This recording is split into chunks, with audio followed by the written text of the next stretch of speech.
on the night team, a hit-and-run victim thought he got a break when the driver's tag was left behind. But the owner of the car claims she didn't know who was driving it, didn't have insurance, and didn't think she had to pay for the damage.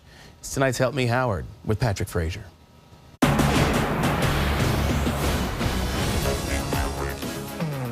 It's a 1997 BMW convertible, nearly a classic, and a great car for Mauricio for many years. Yeah, it was. I always wanted a convertible. Now it's collecting dust after being smashed by a hit-and-run driver. The car starts revving, and instead of moving forward, she pulls back.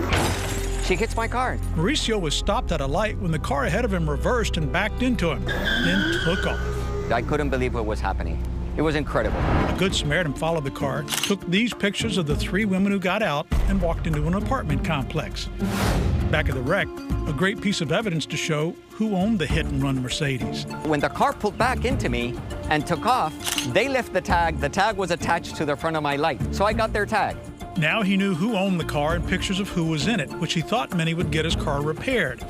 Until FHP spoke to the owner, who said she had rented her car to a friend of a friend. So I believe the part that she wasn't driving. What I don't believe is the part that she doesn't know who was driving her car. Mauricio's insurance determined it would cost $5,000 to repair the car. The radiator's been hit.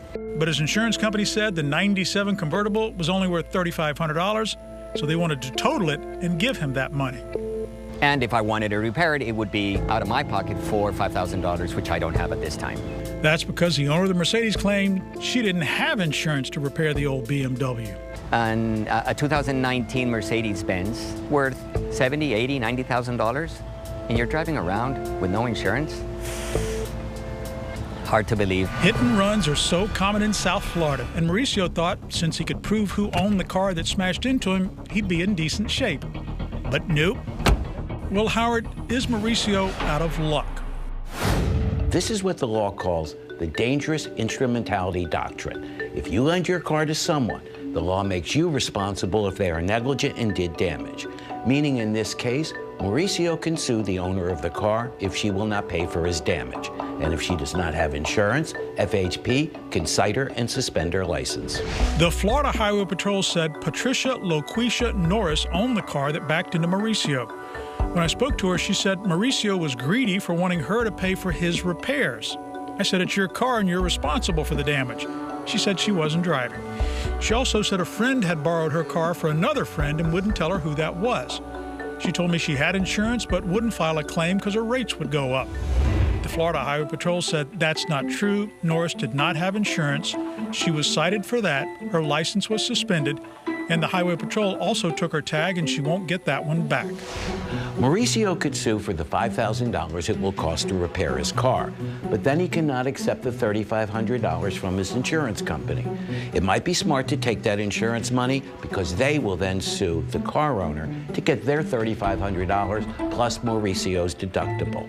And if she doesn't pay them, her license is suspended again, this time for 3 years. Mauricio is going to accept the $3,500 from his insurance company, say goodbye to his BMW, and leave disappointed. I want to thank Patrick and the Help Me Howard team who put a lot of effort into this, but I can really say that justice here was certainly not serving my way. The other person caused all the accidents, again, hit and run, no insurance, and she got away with it. Now, FHP told me they would have charged the driver, but neither Mauricio nor the Good Samaritan who followed them could be sure who it was, and so they got away with a hit and run. Not the first in South Florida and won't be the last. Hit with a problem you want to run from? Stop and crash with us. We have the ticket to ensure you get help. With this Help Me Howard, I'm Patrick Fraser, 7 News.